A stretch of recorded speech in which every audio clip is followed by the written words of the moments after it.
ইসলামের বিধান অনুযায়ী আমাদের সমাজে অনেকে বিত্তবান নিজ উদ্যোগেই জাকাত দিয়ে থাকেন। কেউ কেউ সরকারের জাকাত বোর্ডের মাধ্যমেও জাকাত পরিশোধ করে থাকেন। বিভিন্ন গবেষণা রিপোর্টে দেখা গিয়েছে প্রতি বছর বাংলাদেশে এই জাকাতের পরিমাণ প্রায় 20 থেকে 25,000 কোটি টাকার বেশি হয়ে থাকে। কেউ কেউ এর পরিমাণ আরো অনেক বেশিও বলছেন। তবে সুপরিকল্পিত এবং সুসংগঠিতভাবে জাকাত বন্টন না করায় বিত্তবান ব্যক্তির জাকাত আদায় হয়তোবা হয়ে যাচ্ছে, কিন্তু জাকাতের অর্থ দারিদ্র বিমোচনে কতটা ভূমিকা রাখতে সক্ষম হচ্ছে, এটি মনে হয় একটি বেশ বড় প্রশ্ন।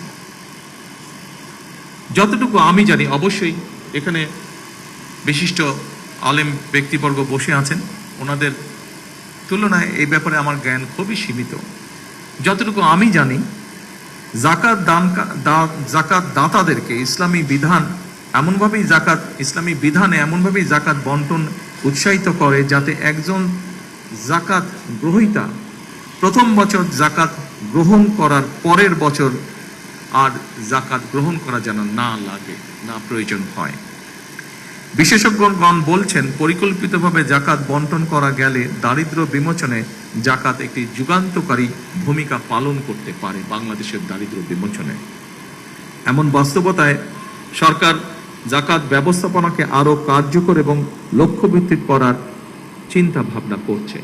এ ব্যাপারে আজকে এখানে যারা বিশিষ্ট আলেম ব্যক্তিবর্গ উপস্থিত আছেন, আপনাদের সহযোগিতা ব্যক্তিগতভাবে আমি কামনা করছি।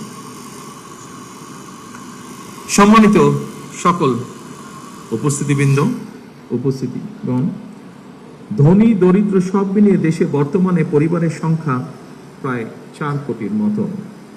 এসব পরিবারগুলোর মধ্যে যদি দরিদ্র কিংবা হতদরিদ্র পরিবারগুলোকে চিহ্নিত করে প্রতি বছর পর্যায়ক্রমে 5 লক্ষ পরিবারকে আমরা 50,000 টাকা থেকে 1 লক্ষ টাকা জাকাত দিতে পারি, আমি ব্যক্তিগতভাবে বিশ্বাস করি এসব পরিবারগুলোর মধ্যে বেশিরভাগ পরিবারগুলোকে হয়তো পরের বছর আর জাকাত নাও দিতে হতে পারে।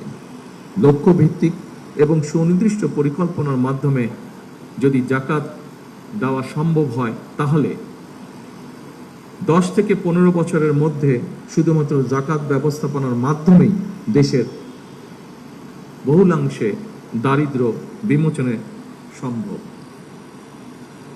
বা দারিদ্র বিমোচন যে কর্মসূচি আছে সেটিকে বাস্তবায়ন করা সম্ভব। সম্মানিত ওলেমা মাশায়েখবৃন্দ, দারিদ্র বিমোচনে জাকাত ব্যবস্থাপনার বিষয়টি আপনাদের কাছে যৌক্তিক মনে হলে এই ব্যাপারে বিত্তবানদের সচেতন করার ক্ষেত্রে আপনারা আলেম ওলেমা মাশায়েখগণ সবচেয়ে বেশি এবং গুরুত্বপূর্ণ ভূমিকা রাখতে পারেন বলে আমি দৃঢ়ভাবে বিশ্বাস করি। জাকাত ব্যবস্থাপনার মাধ্যমে দারিদ্র বিমোচন করার লক্ষ্যে দেশের শীর্ষস্থানীয় আলেমা ওলেমা, ইসলামিক স্কলার এবং সরকারি কর্মকর্তা সহ সংশ্লিষ্টদের নিয়ে ধর্ম মন্ত্রণালয়ের মাধ্যমে অথবা তার অধীনে বিদ্যমান জাকাত বোর্ডকে নিশ্চয়ই আমরা পুনর্গঠন করতে পারি। এই জাকাতকে দারিদ্র বিমোচনে ব্যবহার করে ইসলামী বিশ্বে বাংলাদেশ অবশ্যই একটি মডেল হিসেবে উপস্থাপনের সুযোগ রয়েছে বলে আমি মনে করি। সম্মানিত ওলেমা মাশায়েখ এবং আমার এতিম বন্ধুরা, পবিত্র ইফতার সামনে রেখে আমি আমার এই বক্তব্যকে আর দীর্ঘায়িত করতে চাই না। দেশ এবং জনগণের কল্যাণে নেওয়া প্রতিটি কর্মসূচি যেন আমরা সুন্দরভাবে বাস্তবায়ন করতে পারি, আল্লাহর দরবারে সেই প্রার্থনা জানিয়ে এবং আল্লাহর রহমত কামনা করে আমি আমার বক্তব্য শেষ করছি। আল্লাহ হাফেজ।